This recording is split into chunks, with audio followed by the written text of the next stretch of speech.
ನಮಸ್ಕಾರ ಸ್ನೇಹಿತರೆ, ಶ್ರೀ ಕೃಷ್ಣ ಸಂದೇಶ ನಮ್ಮ ರೀಲ್ಸ್ ಯೂಟ್ಯೂಬ್ ಚಾನಲ್ಗೆ ನಿಮಗೆಲ್ಲರಿಗೂ ಸ್ವಾಗತ. Use headphones for better experience. ಸಮಯವನ್ನು ನಂಬಿ ಬದುಕು. ಒಂದು ಸಲ ಸಮಯ ತುಂಬ ಚೆನ್ನಾಗಿ ಇದ್ದರೆ ಇನ್ನೊಂದು ಸಲ ಸಮಯ ತುಂಬ ಕೆಟ್ಟದಾಗಿ ಇರುತ್ತದೆ. ವಿಚಿತ್ರವಾದ ಸಂಗತಿ ಏನೆಂದರೆ, ಸಮಯದ ಬಗ್ಗೆ ನಮಗೆ ಗೊತ್ತಿದ್ದರೂ ನಾವು ಅದನ್ನು ವ್ಯರ್ಥ ಮಾಡುತ್ತೇವೆ. ನೆನಪಿಟ್ಟುಕೊಳ್ಳಿ, ಸಮಯ ಕೇವಲ ಹೋಗುತ್ತದೆ, ಅದು ಯಾವತ್ತೂ ಮರಳಿ ವಾಪಸ್ಸು ಬರುವುದಿಲ್ಲ. ಅದಕ್ಕೆ ಮುಂಬರುವ ಸಮಯದ ನಿರೀಕ್ಷೆಯಲ್ಲಿ ಈಗಿರುವ ಸಮಯವನ್ನು ಹಾಳು ಮಾಡಿಕೊಳ್ಳಬಾರದು. ನೀವು ಏನೇ ಮಾಡುವುದು ಇದ್ದರೂ ಇವತ್ತೇ ಮಾಡಿ, ಈಗಲೇ ಮಾಡಿ, ಈ ಕ್ಷಣವೇ ಶುರು ಮಾಡಿ. ಅದು ಒಂದು ವೇಳೆ ಯಾರಿಗಾದರೂ ಖುಷಿ ಕೊಡೋದು ಇರಬಹುದು, ಅಥವಾ ನಮ್ಮನ್ನೇ ಬದಲಾಯಿಸಿಕೊಳ್ಳುವ ಪ್ರಯತ್ನವೂ ಆಗಿರಬಹುದು. ಏನೇ ಇರಲಿ, ಯಾವುದೇ ಕಾರಣಕ್ಕೂ ವಿಳಂಬ ಮಾಡಬೇಡಿ. ಹಿಂದೆ ಮಾಡುವುದನ್ನು ಅಭ್ಯಾಸ ಮಾಡಿಕೊಳ್ಳಿ. ಏಕೆಂದರೆ ಒಂದು ಸತ್ಯ ನಿಮಗೆ ನೆನಪಿರಲಿ, ಸಮಯ ಯಾರಿಗೆ ಸಹಾಯ ಮಾಡುವುದು ಅಂದರೆ ಸಮಯವನ್ನು ಗೌರವಿಸುವವರಿಗೆ, ಸಮಯಕ್ಕೆ ಬೆಲೆ ಕೊಡುವವರಿಗೆ. ಸಮಯದ ಜೊತೆ ಹೆಜ್ಜೆ ಹಾಕುವುದನ್ನು ಕಲಿಯಿರಿ. ಜೊತೆಗೆ ಉತ್ತಮ ಸಮಯದ ನಿರೀಕ್ಷೆಯೊಂದಿಗೆ ಜೀವನದಲ್ಲಿ ತಾಳ್ಮೆಯು ತುಂಬ ಮುಖ್ಯ ಎನ್ನುವುದನ್ನು ನೆನಪಿನಲ್ಲಿ ಇಡಿ. ನಿಮಗೆ ಒಂದು ದಿನದಲ್ಲಿ ಗೆಲುವು ಸಿಗುವುದಿಲ್ಲ, ಆದರೆ ಪ್ರತಿದಿನವೂ ಪ್ರಯತ್ನ ಮಾಡುತ್ತಿದ್ದರೆ ಆಗ ನಿಮಗೆ ಒಂದು ದಿನ ಗೆಲುವು ಖಂಡಿತ ಸಿಗುತ್ತದೆ. ನೆನಪಿರಲಿ, ಭಾಗ್ಯದ ಬಾಗಿಲು ಯಾವತ್ತೂ ಸೋಲು ಒಪ್ಪಿಕೊಳ್ಳುವವರಿಗೆ ತೆರೆಯುವುದಿಲ್ಲ, ಸೋಲದೆ ಮುನ್ನುಗ್ಗುವವರಿಗೆ ತೆರೆಯುತ್ತದೆ. ಯಾರು ಎದ್ದು ನಿಂತು ತನ್ನ ಗೆಲುವಿನ ಬಾಗಿಲನ್ನು ಬಡಿಯುತ್ತಾರೋ ಅವರಿಗೆ ಭಾಗ್ಯದ ಬಾಗಿಲು ಸದಾ ತೆರೆದಿರುತ್ತದೆ. ಅದಕ್ಕೋಸ್ಕರ ಯಾವಾಗಲೂ ಪ್ರಯತ್ನ ಮಾಡುತ್ತಲೇ ಇರಿ. ಗೆಲುವು ಒಂದಲ್ಲ ಒಂದು ದಿನ ನಿಮ್ಮ ಹತ್ತಿರ ಬಂದೇ ಬರುತ್ತದೆ.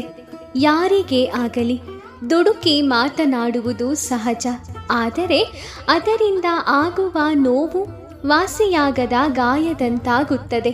ಹಾಗಾಗಿ ಯೋಚಿಸಿ ಮಾತನಾಡಿ. ದೇವರು ನನ್ನ ಜೀವನವನ್ನು ಹಾಳು ಮಾಡಿದ್ದಾನೆ ಎಂದು ಎಂದಿಗೂ ದ್ವೇಷಿಸಬೇಡಿ. ಏಕೆಂದರೆ ಕೆಲವು ಸಂಬಂಧಗಳಿಂದ ನಿಮಗೆ ಮುಂದೆ ಎಂತಹ ಕಷ್ಟಗಳು ಮತ್ತು ಸಮಸ್ಯೆಗಳು ಎದುರಾಗುತ್ತವೆ ಎಂದು ಆ ಭಗವಂತನಿಗೆ ಮಾತ್ರ ತಿಳಿದಿರುತ್ತದೆ. ಅದಕ್ಕಾಗಿ ಭಗವಂತ ನಿಮಗೆ ಬೇಡವಾದ ಸಂಬಂಧಗಳನ್ನು ಬಹಳ ಬೇಗ ದೂರ ಮಾಡಿಬಿಡುತ್ತಾನೆ. ಆಗಿರುವುದು ಒಳ್ಳೆಯದಕ್ಕಾಗಿ ಎಂದು ಸುಮ್ಮನಿದ್ದು ಬಿಡಿ. ಯಾರಿಗೆ ಪ್ರಾಮುಖ್ಯತೆ ಇಲ್ಲವೋ ಅವರಿಗೆ ನಿಮ್ಮ ಪ್ರೀತಿಯನ್ನು ತೋರಿಸುವುದು ವ್ಯರ್ಥ. ಯೋಗ್ಯತೆ ಇರುವವರಿಗೆ ಮಾತ್ರ ನಿಮ್ಮ ಪ್ರೀತಿ ಕೊಡಿ. ಯಾರ ಮುಂದೆಯೂ ಕಣ್ಣೀರಿಡಬೇಡಿ ಅಥವಾ ಕಷ್ಟಗಳನ್ನು ಹೇಳಿಕೊಳ್ಳಬೇಡಿ. ಏಕೆಂದರೆ ನೀವು ನಾಟಕ ಮಾಡುತ್ತಿದ್ದೀರಾ ಅಂದುಕೊಳ್ಳುತ್ತಾರೆ ಹೊರತು ಯಾರೂ ನಿಮ್ಮನ್ನು ಸಂತೈಸುವುದಿಲ್ಲ. ಒಳ್ಳೆಯ ದಿನಗಳು ನಿಮಗಾಗಿ ಕಾದಿದೆ. ನಂಬಿಕೆಯಿಂದ ಕಾಯಿರಿ ಮತ್ತು ದೇವರನ್ನು ಯಾವಾಗಲೂ ಶ್ರದ್ಧೆ ಭಕ್ತಿಯಿಂದ ಪ್ರಾರ್ಥನೆ ಮಾಡಿರಿ. ಒಳ್ಳೆಯ ಸಮಯ ಖಂಡಿತ ಬಂದೇ ಬರುತ್ತದೆ. ಮನುಷ್ಯನ ದೇಹವೇ ನಶ್ವರ ಆಗಿರುವುದರಿಂದ ಇಂದ್ರಿಯದ ಸುಖಗಳು ಶಾಶ್ವತವಲ್ಲ ಎನ್ನುವುದು ಭಗವದ್ಗೀತೆಯಲ್ಲಿ ಕೃಷ್ಣನು ತಿಳಿಸಿರುವಂತಹ ಅಧ್ಯಾಯ 5 ವಿಶೇಷ ಪಾಠವಿದು. ಹೌದು, ಹೀಗೆ ಮುಕ್ತನಾಗಿರುವ ಮನುಷ್ಯನು ಐಹಿಕ ಇಂದ್ರಿಯದ ಸುಖಗಳಿಗೆ ಆಕರ್ಷಣೆಯಾಗುತ್ತಾನೆ. ಅಂದರೆ ಯಾರು ಇಂದ್ರಿಯದ ಸುಖಗಳಿಗೆ ಬಲಿಯಾಗಿರುತ್ತಾನೋ ಅವನು ತನ್ನ ಇಂದ್ರಿಯ ಸುಖವನ್ನೇ ಶಾಶ್ವತ ಸುಖವೆಂದು ತಿಳಿದಿರುತ್ತಾನೆ. ಆದರೆ ಅದು ಶಾಶ್ವತವಲ್ಲ ಎನ್ನುವುದನ್ನು ಅವನಿನ್ನೂ ಅರಿಯಬೇಕಾಗಿದೆ. ಅವನು ಯಾವಾಗಲೂ ಆಂತರ್ಯದಲ್ಲಿ ಸುಖವನ್ನು ಅನುಭವಿಸುತ್ತಾ ಸಮಾಧಿ ಸ್ಥಿತಿಯಲ್ಲಿ ಇರುತ್ತಾನೆ. ಭಗವದ್ಗೀತೆಯ ಅಧ್ಯಾಯ 5ರಲ್ಲಿ ಕೃಷ್ಣ ಪರಮಾತ್ಮನು ಹೇಳಿರುವಂತೆ ಕರ್ಮಯೋಗದ ವಿವರವಿದು. ಯಾವಾಗಲೂ ಒಬ್ಬ ವ್ಯಕ್ತಿ ಕೃಷ್ಣ ಪ್ರಜ್ಞೆಯಲ್ಲೇ ಕಾರ್ಯ ಮಾಡಬೇಕು. ಈ ರೀತಿಯಲ್ಲಿ ಆತ್ಮ ಸಾಕ್ಷಾತ್ಕಾರವನ್ನು ಪಡೆದ ಮನುಷ್ಯನು ಪರಮ ಸತ್ಯದಲ್ಲಿ ಮಗ್ನನಾಗಿರುವುದರಿಂದ ಅಮಿತಾನಂದವನ್ನು ಸವಿಯುತ್ತಾನೆ. ಕೃಷ್ಣ ಪ್ರಜ್ಞೆಯುಳ್ಳ ಶ್ರೇಷ್ಠ ಭಕ್ತರಾಗುತ್ತಾರೆ. ಹಾಗಾಗಿ ಯಾವಾಗಲೂ ಕೃಷ್ಣನ ಪ್ರಜ್ಞೆಯಲ್ಲೇ ಪ್ರತಿಯೊಬ್ಬರೂ ತಮ್ಮ ದಿನವನ್ನು ಕಳೆಯಬೇಕು ಎಂದಿದ್ದಾನೆ ಕೃಷ್ಣ ಪರಮಾತ್ಮನು ಭಗವದ್ಗೀತೆಯಲ್ಲಿ.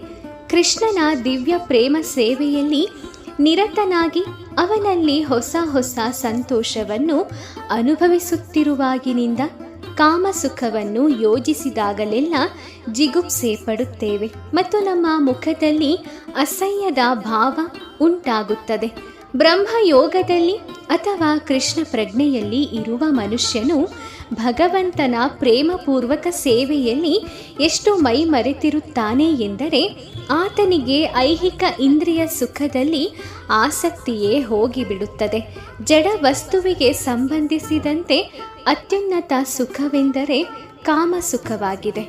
ಇಡೀ ಪ್ರಪಂಚವೇ ಅದರ ಮೋಡಿಗೆ ಸಿಲುಕಿ ನಡೆಯುತ್ತಲೂ ಇದೆ. ಪ್ರಾಪಂಚಿಕನಾದವನು ಈ ಪ್ರೇರಣೆಯಿಲ್ಲದೆ ಕೆಲಸವನ್ನೇ ಮಾಡಲಾರ. ಆದರೆ ಕೃಷ್ಣ ಪ್ರಜ್ಞೆಯಲ್ಲಿ ತೊಡಗಿರುವವನು ಲೈಂಗಿಕ ಸುಖವನ್ನು ದೂರವಿಡುತ್ತಾನೆ. ಅವನು ಅದಿಲ್ಲದೆಯೇ ಹೆಚ್ಚು ಚೈತನ್ಯಪೂರ್ವಕವಾಗಿ ಕೆಲಸವನ್ನು ಮಾಡುತ್ತಾನೆ.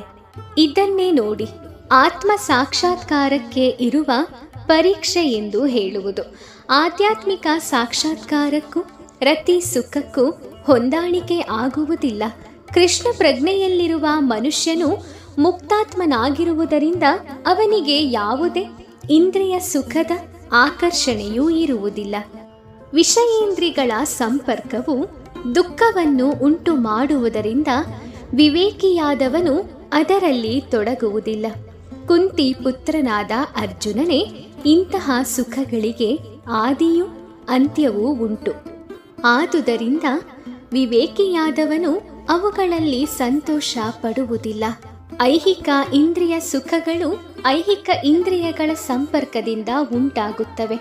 ಇವೆಲ್ಲ ಅಲ್ಪಕಾಲದವು, ಏಕೆಂದರೆ ಈ ದೇಹವೇ ಅಲ್ಪಕಾಲದ್ದೂ ಆಗಿದೆ. ಈ ದೇಹವು ಅಲ್ಪಕಾಲವಾಗಿರುವುದರಿಂದ ಯಾವುದರಲ್ಲಿಯೂ ಮುಕ್ತಾತ್ಮನಿಗೆ ಆಸಕ್ತಿ ಇರುವುದಿಲ್ಲ. ಅಲೌಕಿಕವಾದ ಸುಖಗಳನ್ನು ಚೆನ್ನಾಗಿ ಬಲ್ಲ ಮುಕ್ತಾತ್ಮನು ಹುಸಿ ಸಂತೋಷವನ್ನು ಸವಿಯಲು ಒಪ್ಪುವುದಾದರೂ ಹೇಗೆ? ಪದ್ಮಪುರಾಣದಲ್ಲಿ ಹೀಗೆ ವಿವರಿಸಲಾಗಿದೆ. ಯೋಗಿಗಳು ಪರಮ ಸತ್ಯದಿಂದ ಅಮಿತವಾದ ದಿವ್ಯಾನಂದವನ್ನು ಪಡೆಯುತ್ತಾರೆ. ಆದುದರಿಂದ ಪರಮ ಸತ್ಯನಾದ ದೇವೋತ್ತಮ ಪುರುಷನಿಗೆ ರಾಮ ಎಂದು ಹೆಸರು. ಶ್ರೀಮದ್ ಭಗವದ್ಗೀತೆಯಲ್ಲೂ ಸಹ ಅಧ್ಯಾಯ 5ರಲ್ಲಿ ಹೀಗೆಯೇ ಹೇಳಲಾಗಿದೆ. ನನ್ನ ಪ್ರೀತಿಯ ಪುತ್ರರೇ, ಈ ಮಾನವ ರೂಪದಲ್ಲಿ ಇರುವಾಗ ಇಂದ್ರಿಯದ ಸಂತೋಷಕ್ಕಾಗಿ ಬಹಳ ಕಷ್ಟಪಡುವ ಅಗತ್ಯವಿಲ್ಲ. ಇದರ ಬದಲು ನೀವು ಈ ಜನ್ಮದಲ್ಲಿ ತಪಸ್ಸನ್ನು ಆಚರಿಸಬೇಕು. ಇದರಿಂದ ನಿಮ್ಮ ಅಸ್ತಿತ್ವವು ಪರಿಶುದ್ಧವಾಗುವುದು. ಇದರ ಫಲವಾಗಿ ನೀವು ಅನಂತವಾದ ದಿವ್ಯಾನಂದವನ್ನು ಸವಿಯುತ್ತೀರಾ. ಆದುದರಿಂದ ನಿಜವಾದ ಯೋಗಿಗಳಿಗೆ ಅಥವಾ ವಿದ್ವಜ್ಞರಾದ ಆಧ್ಯಾತ್ಮಿಕವಾದಿಗಳಿಗೆ ಇಂದ್ರಿಯ ಸುಖಗಳ ಆಕರ್ಷಣೆ ಇರುವುದಿಲ್ಲ. ಈ ಇಂದ್ರಿಯ ಸುಖಗಳು ನಿರಂತರವಾದ ಐಹಿಕ ಅಸ್ತಿತ್ವಕ್ಕೆ ಕಾರಣವಾಗುತ್ತದೆ. ಮನುಷ್ಯನು ಐಹಿಕ ಸುಖಕ್ಕೆ ಅಂಟಿಕೊಂಡಷ್ಟು ಐಹಿಕ ದುಃಖಗಳಲ್ಲಿಯೇ ಸಿಲುಕಿಕೊಳ್ಳುತ್ತಾನೆ. ಸ್ನೇಹಿತರೆ, ಈ ಅದ್ಭುತ ಸಂದೇಶಗಳು ನಿಮಗೆ ಇಷ್ಟ ಆಗಿರುತ್ತೆ ಅಂತ ನಾನು ಅಂದ್ಕೊಳ್ತೀನಿ. ಈ ವಿಡಿಯೋ ಇಷ್ಟ ಆಗಿದ್ರೆ ಲೈಕ್ ಮಾಡಿ, ಶೇರ್ ಮಾಡಿ, ಹಾಗೆ ನಿಮ್ಮ ಅನಿಸಿಕೆಗಳನ್ನು ಕಮೆಂಟ್ ಮಾಡಿ. ಇದೇ ರೀತಿಯ ಉತ್ತಮ ವಿಚಾರಗಳನ್ನು ತಿಳ್ಕೊಳ್ಳೋಕ್ಕೋಸ್ಕರ ನಮ್ಮ ರೀಲ್ಸ್ ಯೂಟ್ಯೂಬ್ ಚಾನಲ್ಗೆ ಸಬ್ಸ್ಕ್ರೈಬ್ ಮಾಡ್ಕೊಳ್ಳಿ. ಮುಂದಿನ ವಿಡಿಯೋದಲ್ಲಿ ಇನ್ನೂ ಉತ್ತಮ ಸಂದೇಶಗಳೊಂದಿಗೆ ನಾನು ನಿಮ್ಮನ್ನು ಭೇಟಿ ಮಾಡ್ತೀನಿ. ಓಂ ಶ್ರೀ ಕೃಷ್ಣಾಯ ನಮಃ. ಆ ಕೃಷ್ಣ ಪರಮಾತ್ಮ ನಿಮ್ಮೆಲ್ಲರಿಗೂ ಒಳ್ಳೆಯದನ್ನು ಮಾಡಲಿ. ಧನ್ಯವಾದಗಳು.